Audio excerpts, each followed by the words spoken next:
Chama cha Mapinduzi. Tarakwa oye! Arona ndo baba. Mrani na suba. Ndio yenda kwenya. Kidumu Chama cha Mapinduzi. Kidumu chama tawala.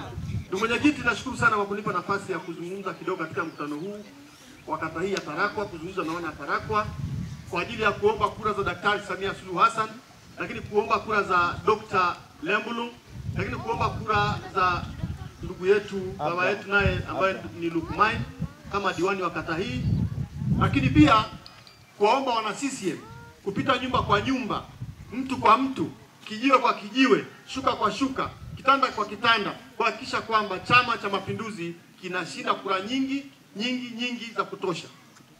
Leo tumekuja kwa kuzungumza na wana wa Tarakwa kwamba mambo yetu ni mawili tu. Tunaomba kura kwa sababu gani? Tunataka mtupe tuongoze kwa sababu gani? Hayo mambo mawili tunataka tuyajibu. Na majibu hayo mimi nitajibu kwamba tunaomba kura kwa sababu tumefanya nini. Mwenyekiti wangu wa chama naye atasema tunaomba kura katika kipindi kijacho cha miaka 5 kwa sababu ilani iko pale, kwa sababu tunataka kufanya nini kama Chama cha Mapinduzi. Kwa hiyo mimi nianze. Tarakwa hapa tumefanya mengi. Naweza kusema mengi yapi? Nitasema hivyo, nimeanza kusema hivyo kwenye vichwa vyenu. Mengi yapi? Nianze. Hapa Tarakwa mlikuwa na migogoro mingi ya maji hapa. Nimekuja hapa mara ngapi nakimbia bungeni kuja hapa kusuluhisha. Wazee mlio kuwepo na vijana. Mwenyekiti wa kata, nimekuja mara ngapi? Tena mpaka Jumapili tunasuluhisha migogoro huko chini, migogoro mikubwa kwenye upande huu wa Setababu.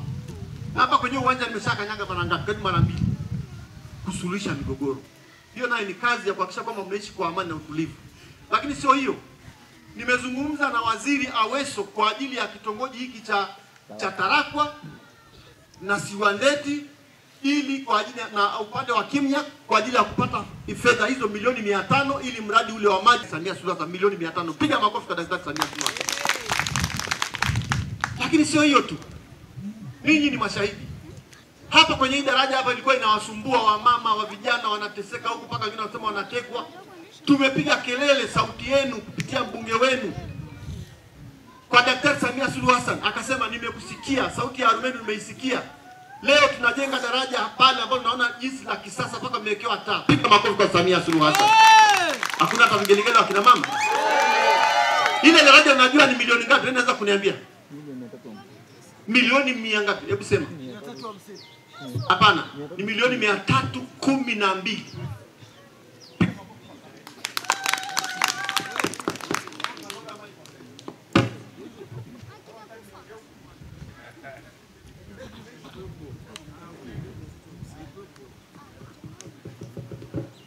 Kwa hiyo leo tunapata daraja ambalo mpaka tumeweka taa.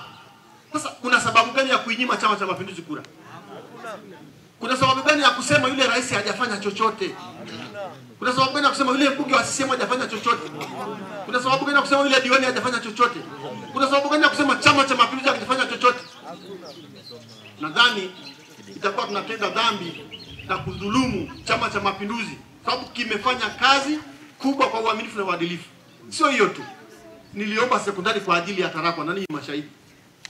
Kumuomba rais sekondari. Tumepewa milioni 584. Ikaja balaa, hamkuwa na kiwanja. Pesa zimekaa kwenye akaunti ya halmashauri karibu mwezi na nusu, miezi miwili. Hao viongozi hapa ni mashahidi. Mwenyekiti si kweli? Na diwani yule pale wa Kimya ni shahidi. Tukashindwa. Sasa fedha za serikali haziwezi kukaa. Kwa hiyo ile sekondari ikahama. Kwa hiyo sasa na kibarua wana wa Kimya kujitoa, wa Tarakwa kujitoa, mtafute eneo la kuweka sekondari dokta pale ili aweze kupambana na yesa kuhakikisha kwamba fedha zingine zinakuja ili muwe na sekondari ya kata. Kivinginevyo maendeleo ni umoja. Sisi wote lazima tuungane kwa pamoja kuhakikisha kwamba tunaleta maendeleo. Maendeleo sio ya mtu mmoja.